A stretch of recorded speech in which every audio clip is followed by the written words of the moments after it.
સાબરકાંઠાના હિંમતનગર તાલુકાના દેદરોટા ગામમાં ગૌચરની જમીનને લઈને મોટો વિવાદ સર્જાયો છે। સરકારી ગૌચરની જમીનમાંથી ખનન માફિયાઓ માટે રસ્તો ખુલ્લો કરાવવા જનોને વહીવટી તંત્ર સામસામે આવી ગયા છે। સરપંચે અગાઉ બંધ કરેલા ગેરકાયદેસર રસ્તાઓ હવે ટીડીઓના કડક આદેશ બાદ ફરી ખોલાવવો પડતા સમગ્ર ગામમાં ભારે આક્રોશ ફાટી નીકળ્યો છે। દેદરોટા ગામના સર્વે નંબર 1259 વાળી સરકારી ગૌચરની જમીનમાંથી ભૂમાફિયા દ્વારા માટી રેતીના વહન માટે ગેરકાયદેસર રસ્તો બનાવી દેવાયો છે। ગ્રામજનોની રજૂઆતના પગલે સરપંચે ગામના હિતમાં આ રસ્તો તાત્કાલિક બંધ કરાવી દીધો છે।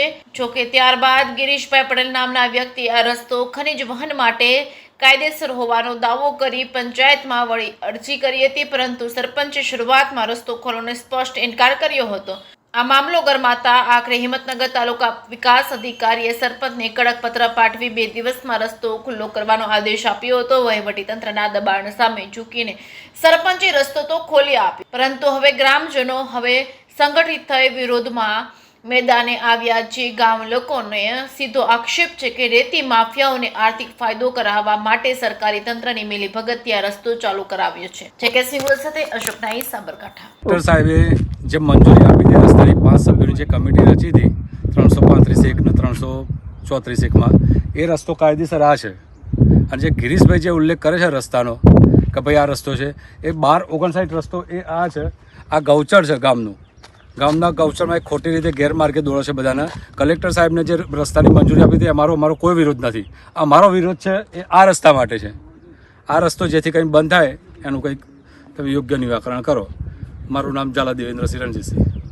ઓકે, આજે પાછળ દેખાય છે સ્મશાન છે ને સ્મશાનના લોકોને અહીંયા આવવા જવાની તકલીફ છે ને આ રસ્તો કાઢ્યો છે એટલે ક્યાં થઈને બાળવું એ પણ તકલીફ છે ને આ ઢોર ઢોકર બધું આ અહીંયા થઈને જાય છે એ પણ નડતરરૂપ છે આ રસ્તો।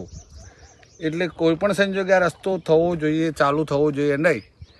અને કોઈ તો આ રસ્તો જો ચાલુ થશે તો અમે કોઈ પણ ભોગી આ ગાડીઓ રોકી અને આ રસ્તો ચાલુ થવા દેશું નહીં। આ રસ્તો આ ગિરીશભાઈ એમને આ રસ્તો ખોલી નાખ્યો છે। અહીંયાથી ઓવરલોડ પડેલી ગાડીઓ રેતની ખનન કરેલા ખનીજની ગાડીઓ જોઈ છે।